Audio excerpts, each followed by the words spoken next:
You have got this wonderful learnership matrix. Do you mind talking about it a little bit for us? So how you Absolutely. develop, yeah, and how can we use it? Yeah, well, a very big question, but I'll put it into the context. My foundation of the work I do is around mindset. And fundamentally, someone with a fixed mindset doesn't understand learning. Someone with a fixed mindset thinks learning is about discovering their abilities, working out what they can and can't do, working out where their limits are. Someone with a growth mindset understands they're capable of growth. They can change themselves. They can develop their talents, their abilities. They can increase their intelligence, learn how to behave differently. And once you understand that, the next sensible question to ask is, well, if I'm capable of creating my abilities, how do I get really good at creating those abilities? And that's where this idea of learnership comes in. Learnership is the skill of learning. It represents your ability to learn. It's about getting better at getting better. And to take it a story that Art gave me, actually, many years ago, we were talking about thinking and learning. And Art said that we can all learn, right? Everyone can learn, just like everybody can move, right? You don't have to teach a child to move. They do it all on their own. They learn to crawl on their own. They'll stand up when they're good and ready, and they'll walk around. And he said, but some people grow up to be very coordinated, very powerful, very graceful in the way they move. And it's the same with learning and with thinking, that while some of us can be sort of clumsy in the way we move, some of us are very clumsy in the way we think, while others grow up to be very coordinated, very specific, graceful.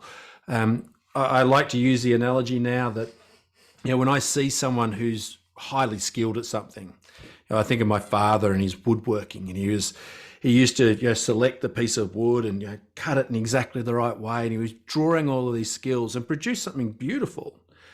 And you recognize the beauty in something that was created with skill. And with the schools that I work with now, when I ask them to think about learning as a skill, I ask them to take that concept of craftsmanship. That's where the word learnership comes from, about craftsmanship and learning. Take that idea of craftsmanship and expertise and apply it to the concept of learning, and to imagine themselves understanding the skill of learning in enough detail, in enough richness, to be able to look at a student who's learning and to sit back and watch them and go, that's beautiful. The way that child is engaging in the learning process, I don't care what they're learning about, what standard they're at, but the way they embrace a challenge, the way they cultivate their habits of mind, the way they tailor their feedback, they design mistakes, they invest their energy in growth, that is a thing of beauty. Not many people can do it like that.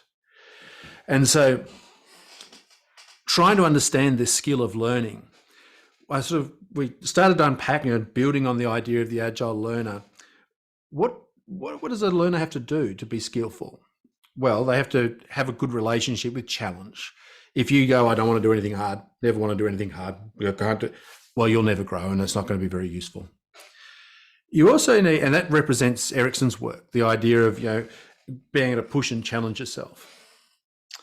But you also need to know how to go about developing your habits of mind, not just understand the habits, but the relationship you have with them. And we'll go through this in just a moment. So there's challenge, the habits of mind. Then you need the information. I touched briefly a minute ago on the idea of mistakes giving you information. So you need information from mistakes and from feedback. And you also need it takes an investment. We're all capable of growth, but growth isn't free. Right? It just doesn't come because you want it. You've got to invest your time and energy in the right way. And so I talk about this time and energy component. Most people would call that effort. I deliberately sort of hover around that word a little bit, because most people confuse effort with the amount of time and energy you put into something. And I don't think it's about the amount of time and energy you put into something. It's about how that time and energy is spent. And so let me I'll share the screen, do a good old fashioned screen share, and I'll show you my learnership matrix, and I'll just talk you through the habits of mind part of it. There it is over there. I'll put it over here so we can see. So looking at those 5 different elements of learnership, how you relate to challenge, habits of mind, mistakes, feedback, and this time and energy part, we look at these 6 different types of learners. Now, obviously, I'm just finishing up writing a book on this. We can't do this justice in 5 minutes. But essentially, the non-learner is someone who doesn't participate in the learning process at all. Right? They don't engage, they don't sit down. From a perspective of habits of mind, they are ignorant of them. They don't engage in the habits of mind. They've got no language to describe it. A beginning learner is the sort of learner who always takes the easy option. If you offer them options A, B, and C, they'll ask, can I have option D? Like they'll do something, they're always looking for their path of least resistance. And for that learner, they can describe their learning behaviors, their habits of mind, but there's no planning, there's no forethought. They describe what they did. And for them, learning is like an activity. Learning for this learner finishes when the class finishes. It's episodic like that. The performance learner is someone who always does their best, but no better. This is the learner that doesn't understand that you don't get better from doing your best. You get better from stretching and challenging yourself to do a little bit better than your best. So this learner can apply their habits of mind. They repeat and reuse their habits of mind to the same standard that they've had in the past, to reproduce that same standard. Always calling upon the same habits of mind, always calling on the same behaviors to reach, maybe doing something new, but not a new and higher standard. All 3 of those learners are what I call below the bar learners. They're working in their comfort and their performance zones. They're never stretching and challenging themselves into that learning zone that we talked about before. The next level of skillfulness is that directed learner. Now, the directed learner is what we often talk about in schools. They're basically the learner that follows directions. They'll attempt a challenge that the teacher gives them. They'll extend their habits of mind, but when the teacher tells them how to do it. So the teacher's there saying, oh, James, you need to improve your standard in your writing. You need to get better at striving for accuracy and thinking and communicating with clarity and precision. Here's how you do that. And the teacher will give you some strategies and explain what those habits are and how they help and all that sort of stuff. And the thing with the directed learner is that they require a teacher. They need the teacher there to say, this is where your learning zone is. Here's the habits of mind and the way you need to develop them to get you to that new higher standard. And as you go up here, and this is where I want you to sort of focus, it's the relationship you have with the habits of mind that's changing. For the non-learner, there is no relationship. In the beginning learner, you can just draw on them to use without sort of reflection and without planning. For the performance learner, it's applying them to their highest standard. To the directed learner, it's about, taking what you're given. For the independent learner, this is the learner that takes charge of the learning process, that can set their own goals. They're a goal setter, they're out there redirecting themselves. They will target challenges.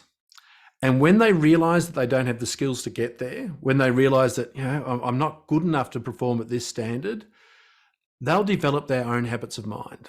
They'll look at those dimensions of growth that we talk about and say, look, do I understand what it means? Have I got the skills to do it? Do I know when I should apply it? Do I know how well and how to assess and self-direct? And do I recognize the value I'm getting out of it? So they take charge of that development. But for the independent learner, one of their traits is that they're doing it for their own selfish reasons. Independent learners are goal setters. And in the absence of goals, or when they've achieved their goals, they can stop growing. And we often see this in many professions. We see people who get to a certain standard in a job, teaching is a classic one, and then stay there. And then they'll tell you 20 years down the track, I've got 20 years experience in teaching. And you sort of have to look at them and go, no, you haven't. You've got 1 year experience in teaching that you've had 20 times over.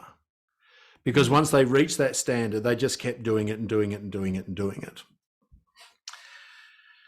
The agile learner is the person who is out there embracing challenges. They're out there embracing challenges in the spirit of JFK. They're the person who takes on a challenge because it is hard, not because it's easy. And they're doing it in order to cultivate their habits of mind. I think one of the things we need to understand is that our habits of mind, as I say, the key that unlock the problems. And what the agile learner understands is that they can't predict the future. They don't know what problems are going to confront them. The world is too what we call VUCA, volatile, uncertain, challenging, and ambiguous. And because they know that the only thing they can predict about the future is its unpredictability, they know they've got to prepare themselves. They've got to future-proof themselves. It's no use saying, I'll need these, this particular skill in the future. You don't know what it's going to be. But by taking on that challenge, because it's hard, it's beyond my current ability, it's in my learning zone, it allows me to develop my habits of mind. And the agile learner understands that their habits of mind are their greatest asset. By taking the opportunity that exists now, not waiting for the future, but embracing a challenge now, embracing it for the opportunity it gives you to develop your habits of mind. There is no growth without challenge. Take that challenge on, take the hard path. It allows you to raise the bar, raise the bar, raise the bar. And in doing that, it prepares you for an unknowable future. Now, that's the very short version of what it means to develop your learning skills, to become an agile learner, someone who not only understands they're capable of growth, but also understands how to achieve that growth and does it in a way that future-proofs themselves. I think we can probably make a copy of this Learnership Matrix available somewhere close to this video. And if the listeners can't find it, they can always visit jamesanderson.com.au/learnership, not leadership, learnership, to find out more about that too. Yes, that will be great. That will be great. I was just amazed listening to you, James. I think this makes a lot of sense for us as educators and individuals because we are living in unpredictable times. So we all need this to come to the level of agile learnership. So just to interrupt there too, I think there's another reason that learnership needs a space on the educational stage. And it's because over the last 10, 15 years in particular, longer, but particularly the last 10 or 15 years, we've focused so much on the skill of teaching. Like it's always been about teacher practice, quality teaching, strategy, impacts, all this impact size and all the rest of it. And we've got to have quality teaching. Don't get me wrong. We need skillful teachers. But I'm always reminded of a quote from John Holt, who was an American educator, who said that learning is not the product of teaching. Learning is the product of the activity of learners. And at the end of the day, we can be the best teachers in the world. But if students aren't holding up their end of the bargain, you can create beautiful feedback. But if the student ignores it, it's worthless. So while we spend a lot of time developing the skill of teaching, I think the leverage point now, and there's a lot of other reasons around it, but the leverage point now is to focus on the skill of learning, to focus on what I call that's the student side of the learning equation. I think that's a wonderful reminder that we should be thinking more about, because most of the time we think maybe about learning something that teacher starts and teacher directs, but as you described in the agile learnership matrix, it should be going to more learner directed way rather than teacher directed.